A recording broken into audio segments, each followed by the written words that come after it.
Let's talk about fixed list casters and mixed casters in Dungeons & Dragons 3.5. Hey everybody, it's Mitch, and welcome to this video. Today, as I said, we are going to be talking about fixed list casters and mixed casters in Dungeons & Dragons 3.5. So let's get into that. So as we can see, we have our fixed list casters and mixed casters. Here, what we're going to be talking about is we're going to be talking about first fixed list casters. We're going to explain what they are. We're going to talk about the Beguiler, Warmage, and the Dread Necromancer. We're going to talk about how to optimize them. And we're going to talk about our only mixed caster, and that is the Spirt Shaman. And then we're finally going to wrap things up with our conclusions. So that's what we're going to be talking about. First up, fixed list casters. What are they? Well, first off, they are spontaneous casters. They also have fixed spells known list, which is why they're called fixed list casters, because they only have so many spells known. It's a partial list, but they can cast any of those spells spontaneously, and they know all those spells. So whatever their class list of spells is, they know all of those spells, which is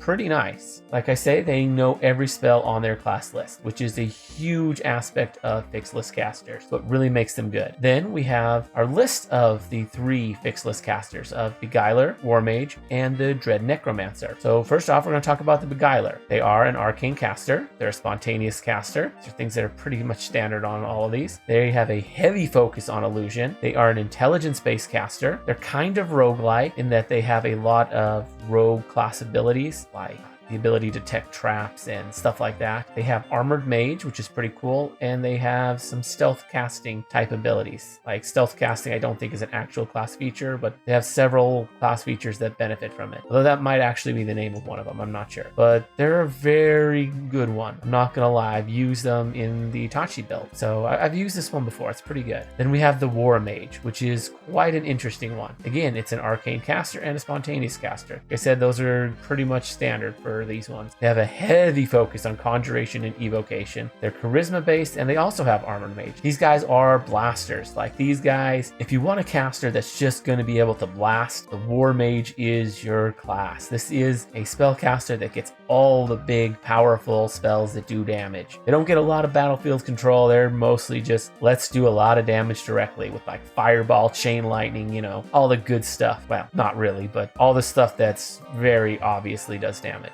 Then finally we have the Dread Necromancer. Again, an arcane caster, spontaneous caster. They have a heavy focus on necromancy, even more so than the other ones. Again, they're a charisma based caster, and these guys actually gain rebuke undead. They also gain a lot of class features that just give them more control over undead. So these guys they're one heck of necromancers. Like they are very big on necromancy. Now for optimization. So how could we make these particularly good? First, adding more spells. Like the reason why it's way bigger there. You really want to add more spells. If you can add more spells to your class list, you just automatically know them, which is huge for these ones. Advanced Learning is a great way to pull that one off. And then the Rainbow Servant is actually a really good prestige class to add on top of any of those, because that just gives you the entire cleric list as well as several domains. So that one's really big. Now, depending on rules as written or rules intended, that one has its drawbacks, but for these particular classes, it might very well be worth it. Now, next up, we have our one mixed caster of the Spirt Shaman. Now this guy is a divine caster, and he's also a spontaneous caster, but he's a little bit of a weird one because he changes his spells known daily. So basically he has the entire druid list as a caster, but he can only know so many spells per day. So basically he can only have certain retrieved spells, and depending on what spells you have retrieved, that's your spell list for the day, and you can cast those spontaneously however you want. So he is similar to a prepared caster in that way, in that his spells known for the day can change every day, which is nice. And he also has access to the full druid list, so from day to day he can change up his spells retrieved to match whatever needs to rise, which is a nice benefit of prepared casters. But at the same time, if things are going a little weird in combat or just throughout the day, and he finds he needs more certain spells than others, he can mix that up on the fly with the spells that he actually knows. So he's got a little bit of both worlds, which is pretty nice. The downside here is here at the bottom, access to less spells at any time. So their spells retrieved is only half that of the spells known of a sorcerer. So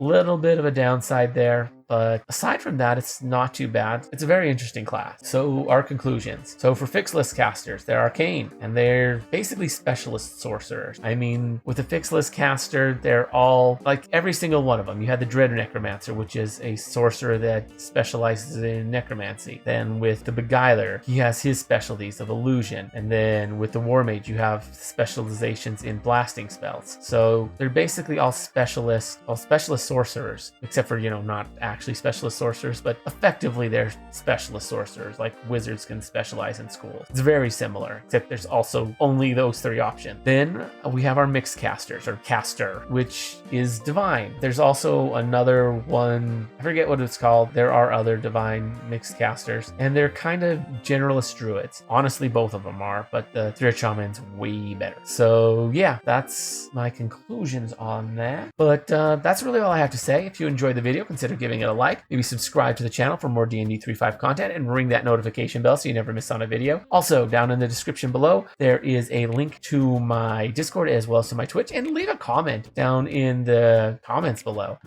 But anyways, as always, I'm Mitch. I'll be seeing you